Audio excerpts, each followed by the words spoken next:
अस्सलाम वालेकुम, मैं हूं Rizwan Ashraf. Iran Israel America की जंग के दौरान पाकिस्तान बिल्कुल सेंटर स्टेज के ऊपर आ चुका है और अब बड़े बड़े फैसले, दुनिया के बड़े बड़े फैसले पाकिस्तान के अंदर, इस्लामाबाद के अंदर हो रहे हैं। और इस पूरी जंग के अंदर पाकिस्तान, उसमें ख़ास तौर पर field marshal general Asim Munir बड़ा लीडिंग रोल प्ले कर रहे हैं, जिसकी वजह से पाकिस्तान के अंदर बड़ी अहम तरीन मुलाकातें हो रही हैं। अब किसकी मुलाकात हुई है? अमेरिकी सदर डोनाल्ड ट्रंप ने किसको मुलाकात के लिए भेजा है पाकिस्तान में? इसके अलावा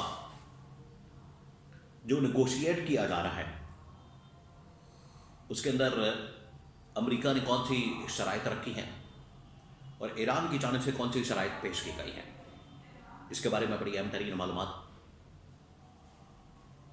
पाकिस्तान के अंदर किसको भेजा गया है, उसकी मुलाकातें किससे हुई हैं, इसके बारे में बड़ी अहम तरीन मालूमात। क्या इमरान खान के मुतालिक भी कोई बात हुई है? तो 3-4 खबरें हैं, एक एक करके मैं आपके साथ शेयर करता हूँ। देखिए, ये जो जंग है ईरान के साथ अमेरिका इसराइल की, ये बढ़ती चली जा रही है। इसमें कोई भी अब रुकावट या इसके अंदर कोई गैप या वक्फा या ब्रेक नज़र नहीं आ रही। वक्ती तौर पर कहा गया कि 4 दिन का 5 दिन का टाइम है, हम नेगोशिएट करते हैं, बात करते हैं, लेकिन ऐसा कुछ नज़र नहीं आ रहा। बहरहाल जो नेगोशिएट किया गया है, जो बातचीत हुई है, जो डेवलपमेंट्स हुई है, अपनी जगह पर जो एक पॉलिसी प्रिंसिपल अपनाया जाता है टॉक टॉक फाइट फाइट का, वो जारी है। लड़ाई भी हो रही है और साथ में बात भी हो रही है, नेगोशिएट भी किया जा रहा है। अब जो नेगोशिएट किया जा रहा है उसके अंदर क्या है? अमेरिका ने इंतहाई अहम तरीन अपने नुमाइंदे, पहले 2 नुमाइंदे भेजे, जैरेड कुशनर और स्टीव विटकॉफ, और लेकिन ईरान ने उनके नामों के ऊपर कांटा मार दिया, क्रॉस मार दिया और कहा कि अगर इस लेवल की लीडरशिप या इस लेवल के लोग हमारे साथ आके नेगोशिएट करेंगे, बात करेंगे, तो ये गैर संजीदगी जाहिर करता है, नॉन सीरियसनेस। अगर आपने बात करनी है तो फिर टॉप लीडरशिप को मैदान में उतारें, टॉप लेवल की लीडरशिप, वज़ीर ख़ारजा लेवल की या नायब सदर लेवल की।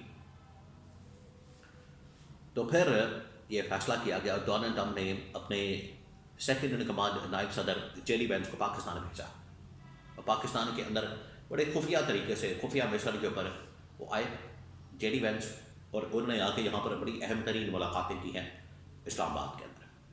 अब यहाँ पर देखिए, ईरान और पाकिस्तान अमेरिका के दरमियान जंग हो रही है। यहाँ पर सहाफ़ियों की जानिब से बड़े तबसरे किए जा रहे हैं, बड़ी उनकी जानिब से बातें की जा रही हैं और बड़ा ज़बरदस्त एक जुमला कहा है इस्लामाबाद के एक सहाफ़ी ने।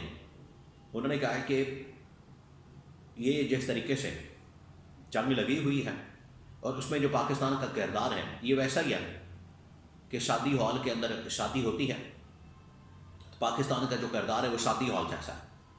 सिर्फ शादी हॉल वेन्यू प्रोवाइड करना है, बाकी वहाँ पर कौन आता है, दूल्हा कौन है, दुल्हन कौन है, कौन आता है, कौन जाता है, उससे कोई सरोकार नहीं। तो ये भी एक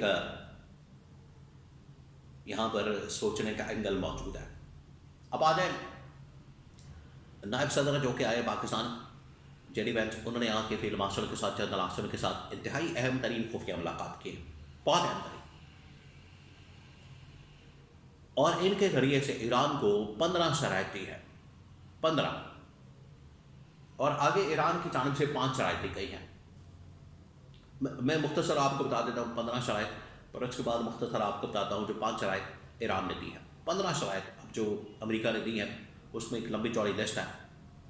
वो ये कि ईरान अपना न्यूक्लियर प्रोग्राम बंद करे, ईरान उन जौहरी साइट्स के ऊपर इंटरनेशनल जो ऑब्जर्वर्स हैं उनको बिठा दे, मिसाइल प्रोग्राम बंद करे, अपना हॉर्मज़ हमेशा के लिए खोल दे, उसके ऊपर कंट्रोल अमेरिका का होना चाहिए,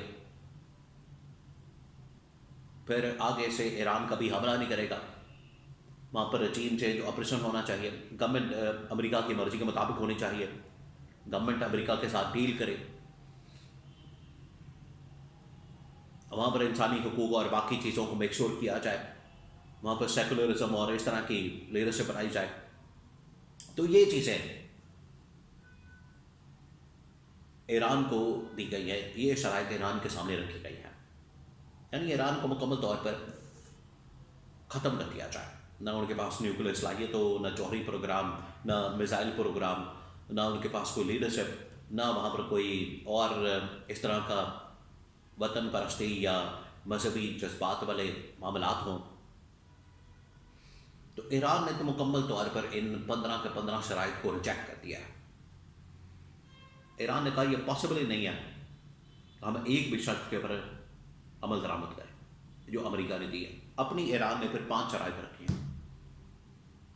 अब ईरान की जानिब से जो 5 शराइत सामने आई हैं उसमें यह कहा गया है कि एक तो अमेरिका इसराइल फौरी जंग बंद करे, हमले बंद करें, यहाँ से फौजी अड्डे ख़त्म करें, और ये जो हमले किए गए हैं इसके अंदर जो नुकसान हुआ है ईरान का उसको पूरा किया जाए, पूरे खित्ते से अमेरिका निकल जाए, और बाकी जो अरब ममालिक हैं वो भी हमारे साथ ताउन करें, कोई फौजी अड्डे उनको फराहम ना किया जाए अमेरिका वालों को।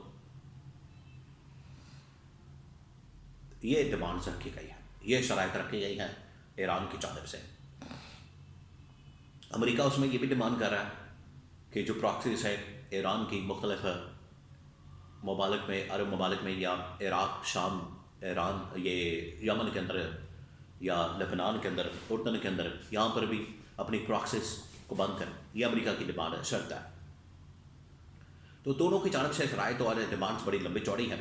पाकिस्तान उसमें एक मीडिएशन का किरदार अदा कर रहा है। पाकिस्तान एक किस्म का, अब क्योंकि अमेरिका ने बहुत सारे ममालिक से रब्ता किया, बहुत सारे ममालिक से बात की, लेकिन कोई एक मुल्क आगे नहीं आया कि हम इस हवाले से बात करें, इस हवाले से हम शेयर करें, इस हवाले से हम कुछ बात करें या कॉपरेट करें या अमेरिका की मदद करें। किसी एक मुल्क ने भी हामी नहीं की। आखिरकार ये रोल पाकिस्तान के ज़िम्मे आया है, पाकिस्तान को ये टास्क दिया गया है, और पाकिस्तान ने अमेरिका की जो शराइत है वो ईरान के सामने रखती है, और ईरान की जो शराइत है वो पकड़ के अमेरिका के सामने रखती है।